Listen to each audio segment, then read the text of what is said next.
Hello दोस्तों, एक बार फिर से मेरे इस YouTube चैनल में आपका बहुत बहुत स्वागत है।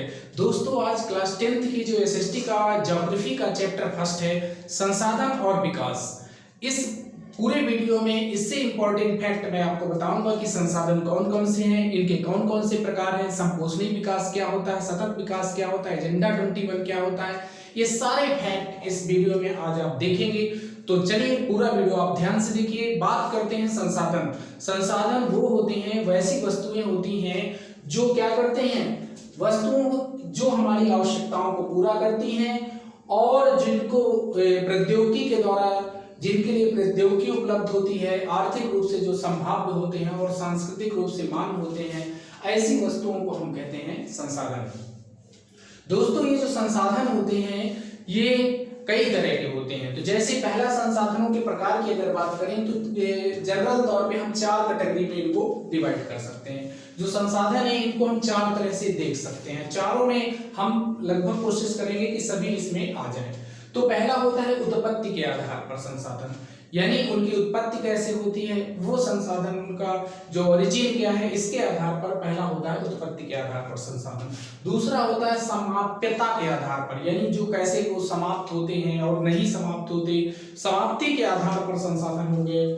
दूसरा और तीसरा होता है स्वामित्व के आधार पर। स्वामित्व के आधार पर वे संसाधन हो गए कि किसका स्वामित्व है, समाज का है कि व्यक्ति का है कि सरकार का है कि राष्ट्र का है कि अंतरराष्ट्रीय संस्थाओं का है, तो वो हो गया स्वामित्व के आधार पर। और तीसरा होता है विकास के स्तर के आधार पर। विकास का स्तर क्या है कि उसका विकास हो चुका है कि विकास नहीं हुआ, कि संचित है कि भंडारित है। तो यही है इसके 4 प्रकार, जिसमें हम लगभग सारे संसाधनों को देखने की इसके अंतर्गत सभी संसाधन आ जाएंगे। तो जैसे स्वामित्व उत्पत्ति के आधार पर पहला आता है संसाधन उत्पत्ति के आधार पर। जो जैव संसाधन है, जो ऐसे संसाधन जीव मंडल से प्राप्त होते हैं और जिनमें जीवन पाया जाता है, ऐसे संसाधनों को हम जैविक संसाधन या जैव संसाधन कहते हैं। जैसे आप देखते हैं कि जंगली जानवर हो गए, जीव जंतु हो गए, मनुष्य हो गए, सभी जितने भी प्रकार के जीव पाए जाते हैं वो सभी जैविक संसाधन में आते हैं। अब बहुत से लोग सोचेंगे कि एक मनुष्य है, उससे हमारी क्या आवश्यकता पूर्ति होती है। तो आप जानते हैं कि मनुष्य एक ऐसा संसाधन है, मानव एक ऐसा संसाधन है जो सबसे उच्च संसाधन है और ये सभी संसाधनों से बढ़ करके है। जैसे आप देखें, 2 व्यक्ति हैं, एक व्यक्ति क्या है, एक आईएएस बन गया, एक खेत में किसानी करता है या मजदूरी करता है, दोनों भाई भाई हैं। आप देखेंगे जो आईएएस बन गया उसकी क्वालिटी एकदम से बढ़ गई और वो एक ऐसा संसाधन है जो राष्ट्र, समुदाय, समाज को बहुत ज्यादा लाभ पहुंचाता है। एक दार्शनिक पैदा होता है तो पूरी मानवता को प्रभावित करता है और लाभ पहुंचाता है। तो इसलिए जैव संसाधन वो हैं जो जीव मंडल से प्राप्त होते हैं और जिनमें जीवन पाया जाता है। अजैविक संसाधन वो होते हैं जो निर्जीव वस्तुओं से बने होते हैं, जैसे चट्टानें हो गई, धातुएं हो गई, कोयला हो गया, या ऐसे संसाधन जो धातु, चट्टान और निर्जीव हैं, उन चट्टानों को हम कहते हैं, उन संसाधनों को कहते हैं अजैव संसाधन। चलिए, समाप्यता के आधार पर, यानी उनकी समाप्ति के आधार पर संसाधन आप देखेंगे 2 तरह के, एक नवीकरणीय संसाधन, एक अनवीकरणीय संसाधन। नवीकरणीय संसाधन मतलब जिनको फिर से रिन्यू कर सकें, रिन्यूअल और नॉन रिन्यूएबल।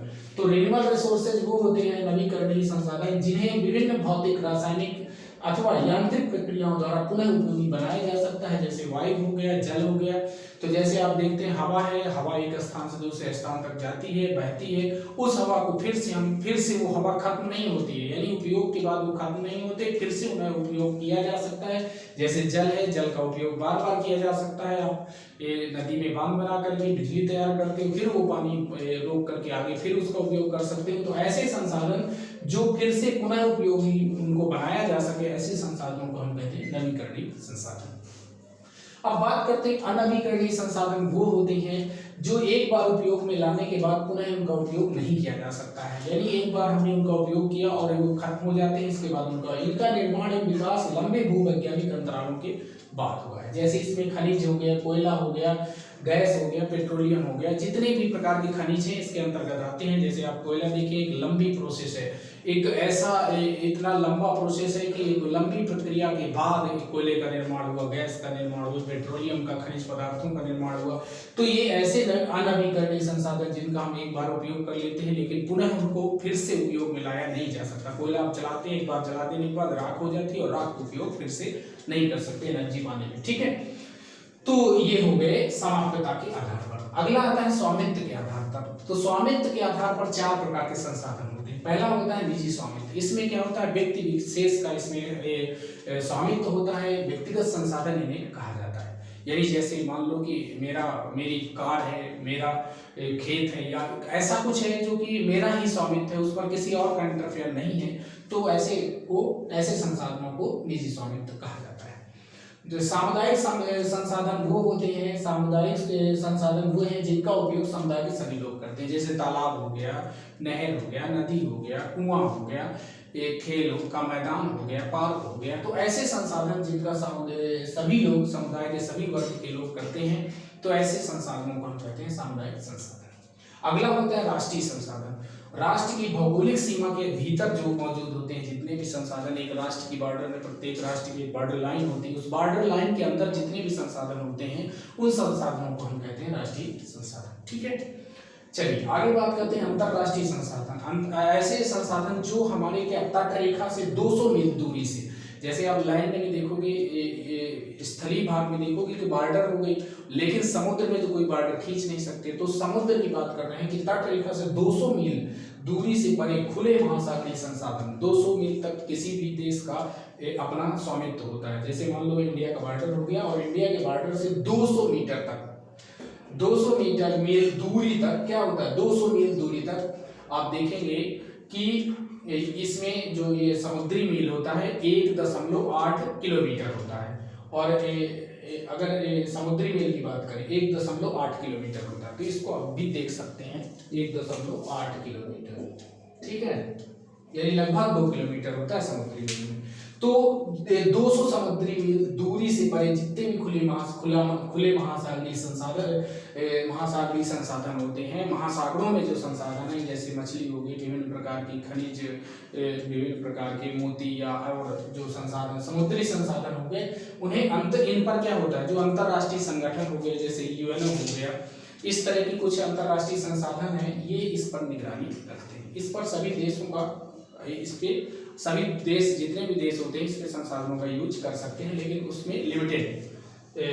लेकिन इन पर क्या है, अंतरराष्ट्रीय जो संगठन होते हैं, इंटरनेशनल ऑर्गेनाइजेशंस, इन संसाधनों पर उनकी निगरानी होती है। यानी अंतरराष्ट्रीय संसाधनों पर अंतरराष्ट्रीय संगठनों की निगरानी में होते हैं। विकास के स्तर के आधार पर अगर बात करें तो विकास के स्तर के आधार पर हो गया, पहला हो गया संभावित संसाधन, दूसरा विकसित संसाधन, भंडारित संसाधन और संचित संसाधन। ये भी 4 प्रकार के संसाधन होते हैं। पहला संभावित संसाधन, यानी किसी प्रदेश में विद्यमान परंतु उनका उपयोग नहीं किया गया।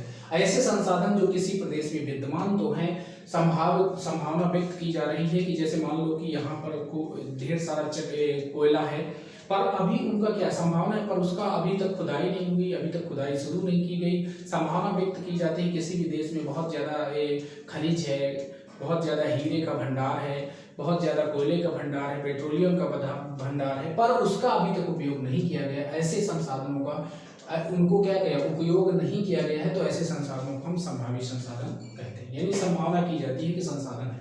विकसित संसाधन वो होते हैं जिनके उपयोग की गुणवत्ता और मात्रा निर्धारित की गई है।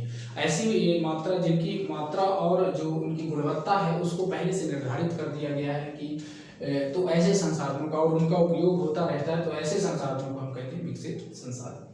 भंडारित संसाधन वो होते हैं प्रौद्योगिकी के अभाव में, मानव की पहुंच से बाहर, प्रौद्योगिकी उतनी टेक्नोलॉजी डेवलपमेंट नहीं हुआ है, इनका तकनीकी रूप से इनका प्रयोग नहीं किए, इनका जो पहुंच है तकनीकी वहां तक अभी नहीं हुई है, तो ऐसे संसाधनों को भंडारित संसाधन कहा जाता है। जैसे सपोज करो कि अब चंद्रमा में कोई ऐसा तत्व पाया जाए जो कि बहुत उपयोगी है, जो कि जिसका बहुत मूल्य है, पर उसे हम ला नहीं सकते अभी पृथ्वी तक, तो क्या है, ऐसे संसाधन, जैसे अंटार्कटिका में कोई खनिज मिल जाए पर उसको अभी लाया नहीं जा सकता, तो ऐसे संसाधन जो प्रौद्योगिकी के अभाव में वहां तक पहुंचना संभव नहीं। संचित संसाधन वो होते हैं तकनीकी ज्ञान के उपयोग से प्रयोग में इनको लाया जा सकता है, परंतु अभी उपयोग आरंभ नहीं हुआ। संचित भंडार वो होते हैं कि इसे हम तकनीकी ज्ञान के उपयोग से प्रयोग में ला सकते हैं, परंतु इनका अभी तक उपयोग नहीं हुआ। ऐसे संसाधनों को हम कहते हैं संचित संसाधन।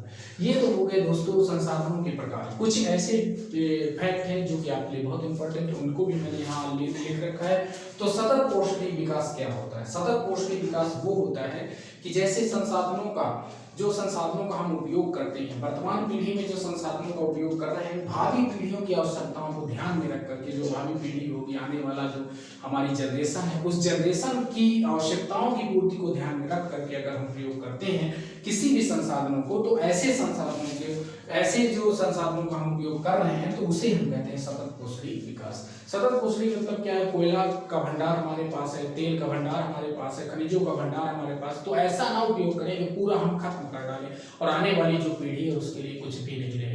तो ऐसे संसाधनों का उपयोग करें जो कि भावी पीढ़ी जो आए, हमारी जनरेशन आए, उसको भी ध्यान में रखकर संसाधनों का प्रयोग करें।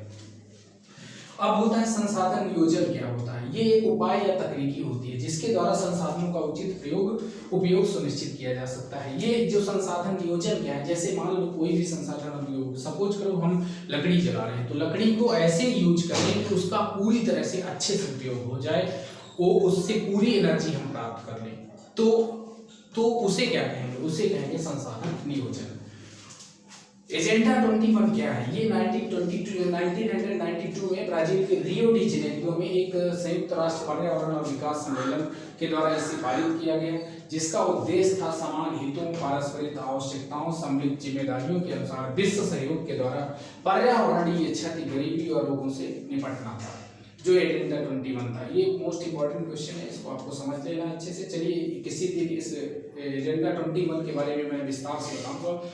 अब अगर संसाधनों की बात करें तो गांधी जी ने कहा था कि हमारे पास व्यक्ति की आवश्यकताओं की पूर्ति के लिए बहुत कुछ है। जो व्यक्ति है उस व्यक्ति की आवश्यकता की पूर्ति के लिए बहुत कुछ है, लेकिन किसी की लालच की संतुष्टि के लिए नहीं है। अगर लालच की बात करें कि कोई व्यक्ति लालच के द्वारा अपनी संतुष्टि पूर्ति कर ले, तो लालच जिसके अंदर है वो अपनी संतुष्टि नहीं कर सकता, अपनी आवश्यकताओं की पूर्ति नहीं करता। उसका क्या है? उसी कह सकते हैं कि पेट भरने के लिए बहुत कुछ, लेकिन पेटी भरने के लिए कुछ नहीं है। पेटी भरने के लिए कुछ नहीं है कि पेट तो हम भर सकते हैं, बहुत कम जरूरतों में ही भी पेट भर सकते हैं, लेकिन पेटी भरने के लिए कितनी भी पेटियां भरते जाएंगे, हमारी आवश्यकताएं बढ़ती चली जाएंगी। तो बस आज के वीडियो में इतना। मिलते हैं अगले वीडियो में। इसका जो शेष भाग है वो अगले वीडियो में आपको मिलेगा। तो आज बस इतना ही। नमस्कार।